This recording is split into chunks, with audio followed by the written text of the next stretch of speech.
Prise en main de PL7 Pro, quatrième introduction, et dans cette partie, on va voir comment créer un graphe 7 avec divergence et convergence en OU.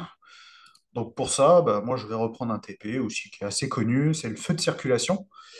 Et là sur le graphe 7 papier, en fait, on va, par l'appui d'un bouton marche-cycle, on va lancer le cycle de feu rouge classique, cycle de feu rouge normal.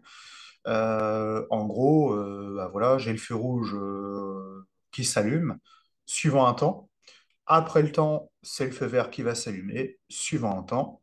Après la fin du temps, c'est le feu orange qui va s'allumer. Et après le temps, on va terminer ce cycle pour revenir sur le cycle feu rouge, feu vert, feu orange, et ainsi de suite, ainsi de suite.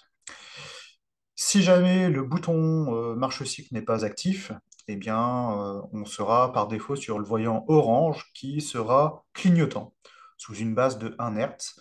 Donc on verra dans les prochaines vidéos comment faire un clignotement sans utiliser forcément une temporisation, mais faire clignoter en fait une sortie automate.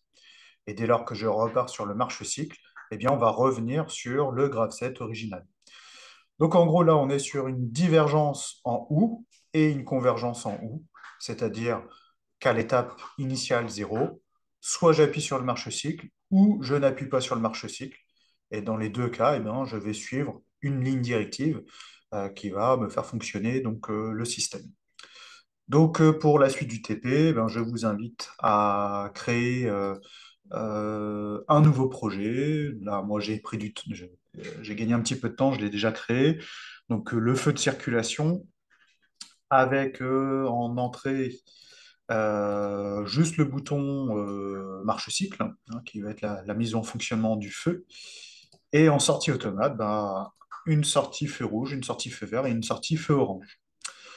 J'en ai profité aussi, parce qu'on va avoir besoin de temporisation, de créer dans les FB prédéfinis, donc des tempos des TM, donc T1, T2, T3, avec les présélections comme sur le TP de 2 secondes, 4 secondes et 6 secondes, respectivement pour T1, T2, T3, sous une base de 1 seconde en mode temporisation à la marche. Donc j'en ai profité pour faire ça, et j'en ai profité aussi pour créer déjà la toute première structure Graph7, et on va voir dans la prochaine vidéo comment faire la divergence et convergence en haut. Donc à tout à l'heure.